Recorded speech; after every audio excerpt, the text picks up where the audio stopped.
반갑습니다. 어느덧 10월의 마지막 수요일이 되었습니다. 10월 마지막 주는요, 교회에서도 그렇고 이 세상에서도 그렇고 분주한데요. 그 이유는 이제 할로윈이라는 그런 날이 있기 때문이죠.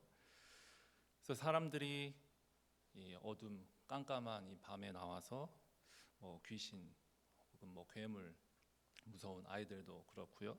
그렇게 커스튬 하면서 변장하고 그런 두려움을 즐겁게 장난처럼 그렇게 즐기는, 그것을 소비하는 그런 축제로 여기는 주간이 이번 주에 있는 그런 할로윈 주간입니다.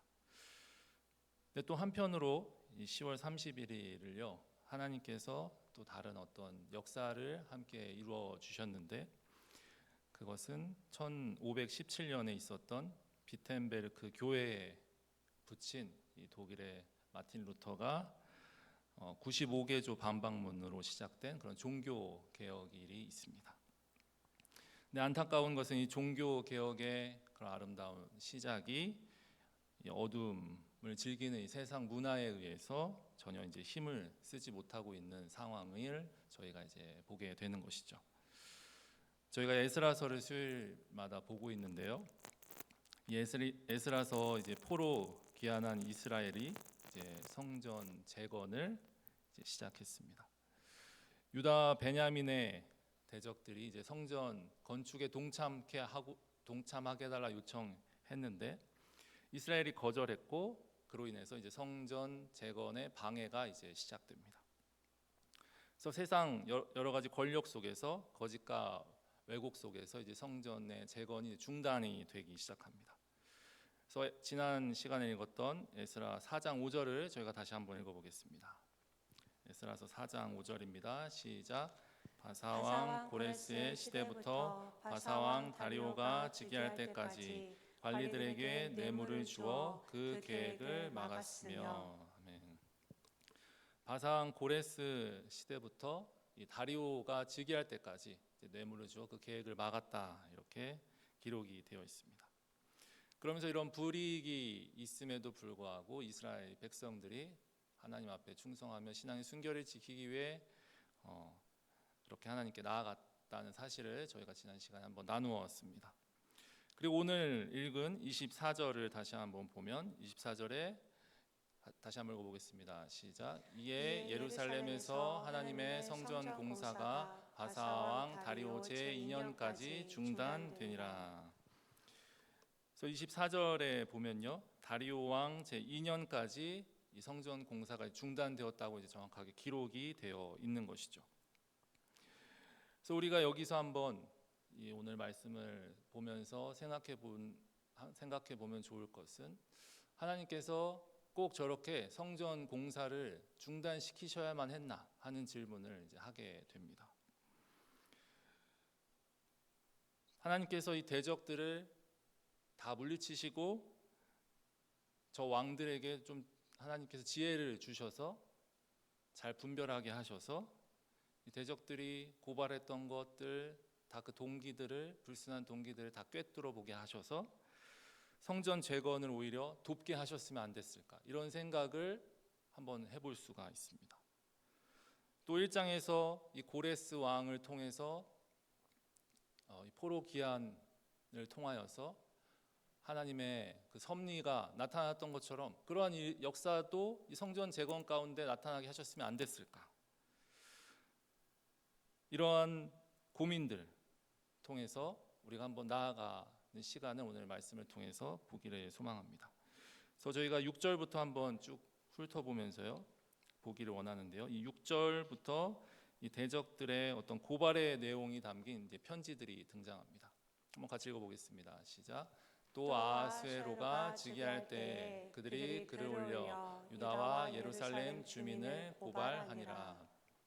이 아하수에로라는 왕은요, 다리오 왕 이후에 나타나는 왕입니다. 그래서 이 아하수에로가 이제 즉위할 때 이 대적들이 예루살렘 주민들을 이제 고발했다고 이제 기록이 되어 있죠. 여기서 이제 빨간색으로 고발이라는 단어에 이제 빨간색을 쳐놨는데요. 이 고발이라는 단어는 원어에 이제 시트나라는 고 이제 발음합니다. 그래서 시트나 뭔가 느낌이 싸한데 이 어원을 보면요, 이제 대적이라는 뜻이 있고요. 그 어원을 따라가 보면 이제 사탄이라는 단어가 숨겨져 있습니다. 그래서 이 고발한다는 것은요, 사탄이 성경 시작 때부터 아주 주로 사용했던 어떤 전략과 같은 모습을 가지고 있는 것이죠. 저희가 이 코로나 시대를 지나면서요, 특별히 한 가지 꼭 배울 수 있었던 것은요, 눈에 보이는 것보다 눈에 보이지 않는 것이 우리에게 더 위험하다는 사실을 저희가 분명히 배울 수가 있었습니다. 이것은요, 이 세상 역사 속에서도 동일하게 우리에게 적용이 되는 것이죠. 하나님의 역사를 향하여서, 하나님 일하심을 향하여서 교묘하게 대적하고 고발한 그런 일들이, 세력들이 있었다는 것을 우리가 항상 이제 기억을 해야 한다는 사실입니다. 오늘 본문을 계속 읽으면서요, 저희가 주의 깊게 봐야 되는 단어가 이 왕들의 이름인데요. 이 아하수에로 왕이 이제 다리오 왕 이후의 왕이라고 했고요. 우리 또 7절을 한번 보면요, 이 7절에는 바사왕 아닥사스다에게 글을 올렸으니 그 글은 아람 문자와 이렇게 기록이 되어 있습니다. 이 아닥사스다는 아하수에로 왕 다음의 왕인 것이죠. 그래서 또 다시 한번 이 다리오 왕에게, 그리고 아하수에로에게, 그다음에 이 아닥사스다에게 이제 편지들을 계속 이제 고발하고 있는 장면을 보고 있습니다. 그리고 이제 8절에 보면요, 다시 한번 등장하는데요. 방백 룸과 서기관 심세가 아닥사스다 왕에게 올려 예루살렘 백성을 고발한 그 글에, 그러면서 이제 9절에 그 고발했던 그 사람들의 이름이 다 쭉 이제 등장을 하고 있습니다. 그래서 이 9절에 있는 목록은요, 그 지역에 있는 사람들, 그리고 그 사람 대표적인 이름들을 다 기록하고 있는데, 저 지역들을 한번 잘 살펴보면 저 지역들이 그냥 사마리아 그 좁은 지역만 포함하는 것이 아니라 이 페르시아와 가까운 쪽 지역도 있고 굉장히 넓은 광범위한 지역을 나타내고 있다는 사실입니다. 그래서 이 광범위한 지역의 모든 사람들이 이스라엘 백성들이 성전 재건하는 것을 원치 않는다, 그것이 잘못됐다는 것을 이제 합의하면서 굉장히 심각하게 그것을 고발하고 있는 장면을 볼 수가 있는 것이죠. 그래서 6절부터요, 세 건의 이 고발장들에 있었다는 것을 이야기하고 있고요. 이제 12절을 보면요, 구체적인 이 고발의 내용들이 어떤 것이 있었는지를 담고 있습니다. 이 내용을 잘 한번 읽어보면 살짝 이상한 것을 저희가 눈치를 챌 수가 있습니다. 그것은 지금 에스라서는요, 성전 재건을 한 이야기를 담고 있는데 12절 후반부에 보면 이 성곽을 건축한다 이렇게 이야기하고 있다는 것이죠. 이 성전 건축 방해하고 성전 건축 멈췄다 하다가 갑자기 이 성곽을 건축하는 이야기가 나오고, 이 성곽은 성벽을 얘기합니다. 성벽 건축을 왜 방해하는 이야기가 등장할까요? 그래서 오늘 저희가 이 본문을 살펴보면서 특별히 6절에서 23절까지는 이 4장 안에 있는 어떤 괄호 안에 있는 이야기와 같이 다른 시간대 이야기임을 저희가 한번 생각해 보고요, 그것을 기억하면서 오늘 본문을 쫙 이해를 해야 합니다. 그래서 먼저 그에 앞서서 이 대적들이 지금 하는 그런 행동들을 통해서 지난 시간에 봤던 것처럼 이 대적들이 이스라엘을 향하여서 같이 협력해서 성전 재건하자, 이것을 반대하고 거절했던 이스라엘의 어떤 결단과 선택이 지혜로운 선택이었음을 저희가 볼 수가 있습니다. 이들은 계속해서 성전 재건, 성벽을 재건하는 것 어떻게 해서든지 방해하기 위해서 모든 것을 지금 하고 있다는 것을 이 본문을 통해서 알 수가 있습니다. 그들은 그들이 할 수 있는 최선을 다해서 이 성전 재건을 방해했는데요. 13절을 저희가 한번 이번엔 같이 한번 읽어보겠습니다. 시작. 이제 왕은 아시옵소서. 만일 이 성읍을 건축하고 그 성곽을 완공하면 저 무리가 다시는 조공과 관세와 통행세를 바치지 아니하리니 결국 왕들에게 손해가 되리이다. 지금 이들의 고발의 내용을 보면 이스라엘 백성들이 반역을 하고 있고 굉장히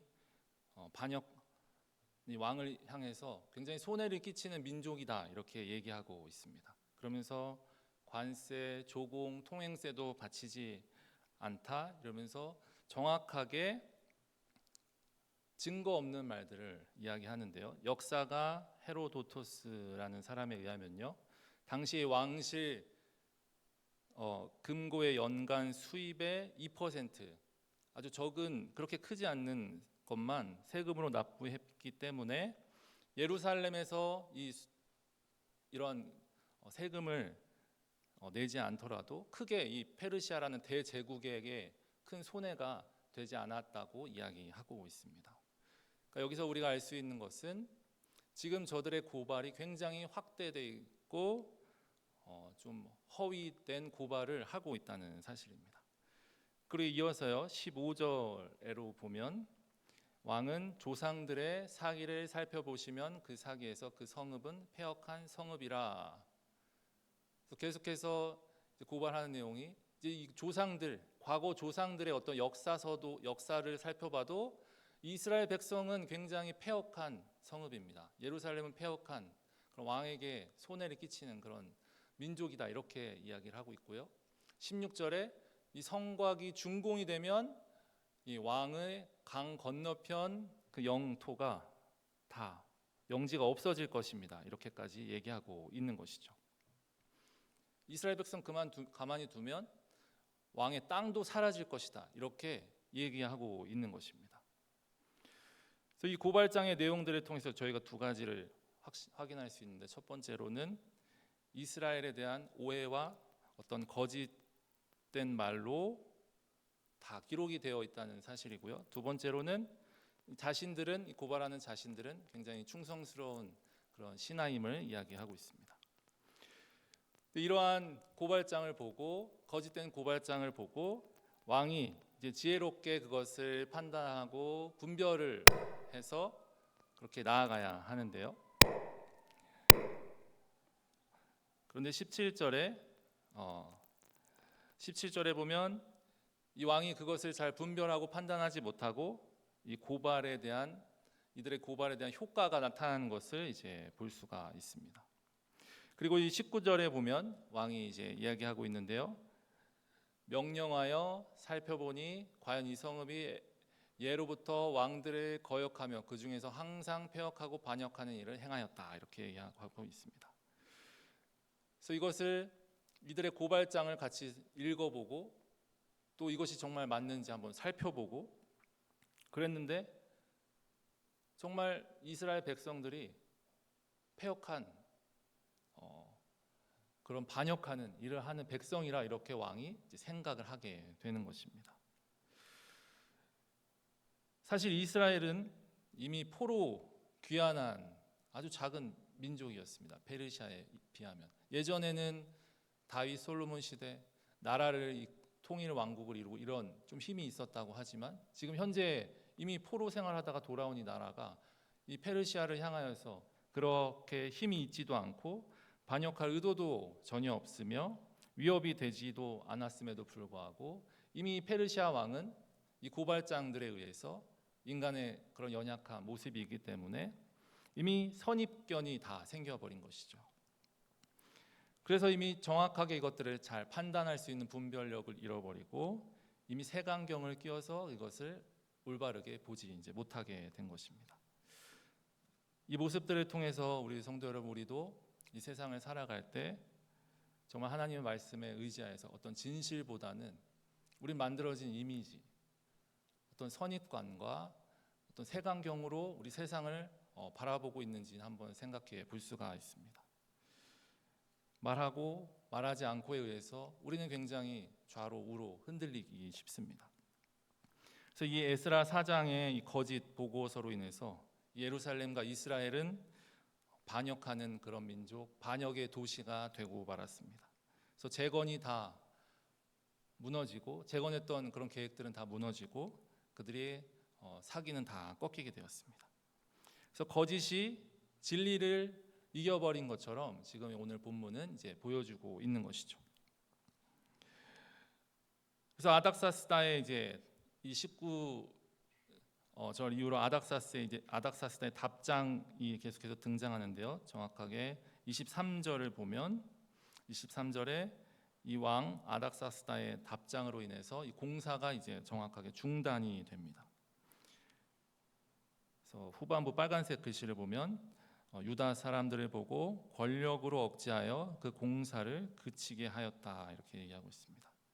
지금 이 아닥사스다 왕은 그것을 이제 멈추게 하는 것을 이제 승인했는데 저희가 이러한 사건을 느헤미야서에도 비슷하게 기록하고 있는데요. 거기에 보면 철거 또 방화한 것들 폭력이 같이 있었다는 사실을 알 수 있습니다. 느헤미야서 1장 3절을 보면 그들이 내게 이르되 사로잡힘을 면하고 남아있는 자들이 그 지방 거기에서 큰 환난을 당하고 능욕을 받고 예루살렘 성은 허물어지고 성문들은 불탔다. 그래서 이 대적들이 이 지금 성벽 이야기에 대한 고발에 대한 그 아닥사스다의 승인을 통해서 그렇게 이스라엘 백성들을 능욕하고 그렇게 했던 모습들을 보고 있는 것이죠. 이러한 어려움을 통해서 이 느헤미야서에서 저희가 알 수 있는 것은 이 느헤미야가 또 하나님께 비전을 받고 이 성벽 재건에 동참하게 되는 배경이 또한 된다는 것입니다. 그리고 24절 오늘 본문 읽었던 24절 마지막으로 보면 우리 같이 한번 읽어보겠습니다. 시작. 예루살렘에서 하나님의 성전 공사가 바사왕 다리오 제2년까지 중단되니라. 이 바사왕 다리오 제2년 지금 이해라는 이제 글씨가 있는데요. 이것은 이제 그때라는 뜻입니다. 그때 이 성전 공사가 멈췄습니다. 이야기를 하고 있습니다. 저희가 아까 왕을 잘 살펴봐야 된다고 말씀드렸는데요. 지금 다리오 왕이 다시 등장하고 있습니다. 지금까지 아닥사스다 왕의 이야기를 하다가 다시 다리오 왕으로 지금 넘어오고 있는데요. 지금 24절은 저희가 어떤 시간적인 순서로 보면 사실 4장 5절에서 24절로 넘어가야 합니다. 4장 5절에서 다리오 왕이 등장하고 24절에 다리오 왕 2년까지 중단되었다 이렇게 이야기가 되어야 되는데 23절 아닥사스다 왕은 다리오 왕 이후의 왕이거든요. 그런데 다시 다리오 왕으로 과거로 다시 되돌아가는 이야기를 담고 있습니다. 그래서 6절에서 23절이 지금 고발의 내용은 성전 재건에 고발했던 내용이 아니라 이후에 있었던 역사, 성벽을 재건하는 데 방해했던 그런 내용을 지금 담고 그 사이에 넣어 놓았다는 사실입니다. 그래서 저희가 이 본문을 통해서 알 수 있는 사실은 우리가 이것을 통해서 한번 생각해 볼 수 있는 사실은 하나님의 말씀을 통해서 이 고발하는 이 장면들이 어떤 시간의 순서가 중요한 것도 있겠지만 어떤 우리에게 전달하고자 하는 명확한 주제가 오늘 말씀에 담겨져 있다는 사실을 알아야 하는 것이죠. 이 본문을 통해서 우리는 이 다리오 왕, 이 성전을 재건하는 이 순간에도 방해는 있었고 그 성전도 멈췄으며 이 성전도 다시 재건하기 위해서 하나님께서 인도하셨던 것처럼 이 이후에 그 성전뿐만 아니라 성벽을 재건하는 데 있어서도 그것들이 방해를 받고 그것들이 또 멈추고 그것들이 다시 하나님께서 재건하게 그런 역사하셨다는 사실을 그리고 하나님께서 그것을 모두 완성시키셨다는 하나님의 섭리를 우리가 이제 볼 수가 있다는 사실입니다. 오늘 말씀과 우리가 이 역사를 통해서 알 수 있는 것은 하나님의 백성들을 향해서 하나님의 성전을 세워가는 데 있어서 하나님을 향해서 예배드리는 그 모습 가운데 시간과 시대를 떠나서 계속해서 어떤 방해와 어려움들이 있었다는 사실입니다. 이 박해하는 백성들을 박해하여서 그 손을 약하게 하고 그 세력을 약하게 하고 그 사기를 떨어뜨리고 두렵게 하고 또 교묘한 영향력을 뇌물과 같은 그런 것들을 통해서 계획을 맡고 많은 사람들을 모아서 고발하기도 하고 거짓과 속임수, 이 관철된 이 주장들로 이 왕의 그런 모습을 관철시키는 사실들을 우리가 볼 수 있습니다. 이 역사 속에서 항상 이러한 반대가 있었다는 것을 알 수 있는데 그렇다면 왜 그렇게 하는 것인가? 왜 그렇게까지 이렇게 하는 것인가? 그 동기를 저희가 한번 알아봐야 한다는 것이죠. 그래서 예수님께서는 이 이야기를 하시면서요, 이 성도가 세상 가운데 미움을 받을 것이다 그렇게 얘기하셨습니다. 그래서 요한복음 15장 18절 19절을 제가 한번 같이 읽어보겠습니다. 시작. 세상이 너희를 미워하면 너희보다 먼저 나를 미워한 줄을 알라. 너희가 세상에 속하였으면 세상이 자기의 것을 사랑할 것이나 너희는 세상에 속한 자가 아니요 도리어 내가 너희를 세상에서 택하였기 때문에 세상이 너희를 미워하느니라. 아멘. 우리가 세상에 속하지 않고 주님께 택하였기 때문에 세상이 우리를 미워한다는 것을 성도 여러분 기억하시기를 소망합니다. 우리가 세상에 속하였으면 세상이 자기 것이기 때문에 우리를 너무나 사랑했을 것이다. 그러나 우리가 주님께서 우리를 택하셨기 때문에 그렇게 하나님께서 이 세상이 우리를 향해서 그런 모습들을 가질 수 있다는 것이죠. 예수님의 제자 베드로는 그래서 이렇게 얘기했는데요. 베드로전서 3장 17절을 보겠습니다. 시작. 선을 행함으로 고난 받는 것이 하나님의 뜻일진데 악을 행함으로 가난 받는 것보다 나으니라.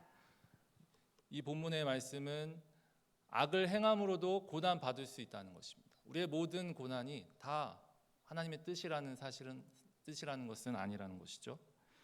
그래서 우리가 이 이스라엘 역사를 통해서 이스라엘 역사를만 봐도 아수르에게 멸망당한 북이스라엘이 아수르에게 멸망당한 이유, 남유다가 바벨론에게 포로로 잡혀간 이유를 우리가 알 수가 있죠.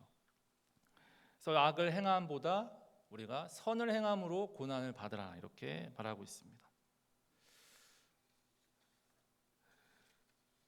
우리가 꼭 그러면 고난을 계속 받아야만 하는가? 또 이런 질문들을 던질 수가 있습니다. 이 건축이 중단되는 것, 그것이 전부인가? 그것이 끝인가? 그런데 오늘 이 에스라서 말씀을 보면 이 건축 중단된 것이 끝이 아니고 그것이 마지막이 아니고 그것이 최종 우리에게 주어진 결과가 아니라는 것을 알 수가 있습니다. 24절을 다시 보면 24절에 맨 마지막 줄에 다리오 제2년까지라고 이제 기록이 되어 있습니다. 이까지라는 것은요, 이때까지만 중단됐다는 것을 얘기합니다. 2년 이후는 다시 시작되었다는 것을 이제 이야기하는 것이죠. 우리가 하나님의 역사 안에서 이런 중단되고 멈추는 것이 영원하지 않다는 것을 얘기하고 있습니다. 5장부터 그래서 이제 다시 성전 재건이 이제 시작됩니다. 그래서 인간의 어떤 힘과 어떤 명령과 세상의 법에 따라서 하나님의 약속이 절대 사라지지 않는다는 것을 이야기하고 있습니다. 이 중단된 것, 이것은 영원한 완성에 비하면 굉장히 짧은 기간이라는 것이죠. 세대가 바뀌고 왕이 바뀌고 그렇게 나라가 바뀌어도요, 이 사탄의 전략은 여전히 진행 중입니다. 그래서 이 교회와 가정과 우리의 삶 속에서 우리는 계속해서 경계하고 인내해야 하는 것이죠. 이 영적인 전쟁은요, 단기전이 아니라 장기전으로 우리가 쭉 이것을 바라볼 수 있어야 합니다. 그런데 우리는 신앙 속에서 굉장히 눈앞에 있는 것, 근시안적인 모습으로 조급한 마음으로 이 세상을 살아갈 수밖에 없습니다. 기도가 응답이 되지 않고 일이 뚝 막히고 그리고 관계가 끊어지면 우리는 굉장히 어렵고 힘이 듭니다. 그런데 우리가 오늘 말씀을 통해서 확인할 수 있는 것은 이 모든 것들이 하나님께 나아가는 어떤 준비의 시간이 될 수 있고 하나님께 나아가는 어떤 통로의 역할을 할 수도 있다는 것입니다. 그래서 하나님께서는 우리를 영원히 그냥 멈춰버리게 하신 것이 아니라 여전히 성장시키시고 더 큰 빛을 향해서 나아가도록 우리를 인도하고 계신다는 사실입니다. 하나님께서는 이 말씀을 통해서 우리에게 이런 어려움과 고발과 박해와 고난이 없다, 그런 것들을 기대하면서 살아가기를 원하시지 않고, 반면에 이 어려운 또 어둠의 시기가 있을지라도 주님이 우리와 함께 하시고, 또 주님께서 그 영원한 나라를 완성시키실 것을 약속하신 것을 우리로 하여금 믿으며 나아가기를 원하신다는 것입니다. 우리 아이들 이제 장난감 중에서요, 이제 밤에 하도 울고 잠을 잘 안 자니까 이제 잠을 잘 자게 하는 그런 장난감들이 있습니다. 그래서 한 장난감은 이제 벽에 빛을 막 비춰주는 장난감이 있는데요. 이 아이가 이 장난감을 가지고 놀기 위해서는 반드시 해야 되는 게 있는데 바로 불을 꺼야 합니다. 불을 꺼야만 이 장난감이 작동하는 것을, 막 별도 보이고 달도 보이고 이런 것들을 볼 수가 있습니다. 불을 안 끄면 이제 장난감을 가지고 놀 수가 없습니다. 그래서 억지로 이 장난감을 갖고 놀게 해서 불을 끄게 해서 잠을 재우는 그런 과학적인 그런 장난감인 것입니다. 그래서 불을 안 끄면 놀 수 없는 이 장난감을 통해서 빛을 보게 하고 아이가 그러면서 스르륵 이제 잠을 자게 합니다. 이 장난감은 어두운 곳에서만 이제 보이는 것이죠. 어두울수록, 문을 다 닫고 빛이 전혀 들어오지 않을수록 이 장난감이 밝히는 그 빛이 더 선명하게 보이게 되는 것이죠. 더 잘 작동하게 되는 것입니다. 이처럼 이 빛이라는 것은 어둠이 더 깊을수록 더 밝게 이제 보이게 되는 것입니다. 우리 세상을 우리가 살펴볼 때 이 세상이 어둠을 즐기고 이 어두운 것을 축제처럼 여기고 살아갑니다. 이미 문화 속에 완전 들어와서 그것을 분별하는 것조차 이제 쉽지 않게 되어가고 있습니다. 근데 그럴수록 우리 그리스도인들은 이 어둠 속에 있는, 캄캄한 어둠 속에 있는 이 빛을 우리가 발견할 수 있어야 하겠습니다. 성전 재건이 멈추었지만 하나님께서는 다시 재건하게 하셨습니다. 이 하나님의 시간 속에서 이 중단한 사건은 아주 길 수도 있지만 어떠한 터널이었다고 생각할 수 있습니다. 그 터널 끝에는 항상 밝은 빛이 이제 기다리고 있다는 사실입니다. 사람의 명령으로 멈춘 것 같지만 하나님의 계획과 하나님의 뜻은 그 사람의 명령에 의해서 좌지우지되지 않고 여전히 진행되고 있습니다. 그래서 이 터널을, 저희가 그 어두운 터널을 지나가게 될 때 어디가 앞인지 뒤인지 분간되지 않을 때, 그렇지만 우리가 그 빛을 보게 되면 그 어두운 터널도 그냥 지나가는 통로밖에 저희에게 안 되는 것입니다. 이 종교개혁 시대에 하나님께서는 하나님의 말씀으로 이 복음을 새롭게 하시고 우리에게 빛을 비춰주셨습니다. 하나님의 말씀으로 교회를 새롭게 하고 이 진리로 세상을 새롭게 한 그런 믿음의 빛이 저희들에게까지 시대를 불문하고 저에게까지 전해져서 또 그렇게 주님의 말씀으로 살아가는 저와 여러분 되시기를 소망합니다. 그리고 또 우리의 삶의 과정이 이러한 어둠과 멈춤에 있는 그러한 힘든 상황 가운데 있을지라도 우리에게 빛이 되시는 주님을 의지하면서 승리하는 삶 가운데 승리하는 또 저와 여러분 되시기를 축복합니다. 우리 같이 찬양하고 시간 기도하겠습니다.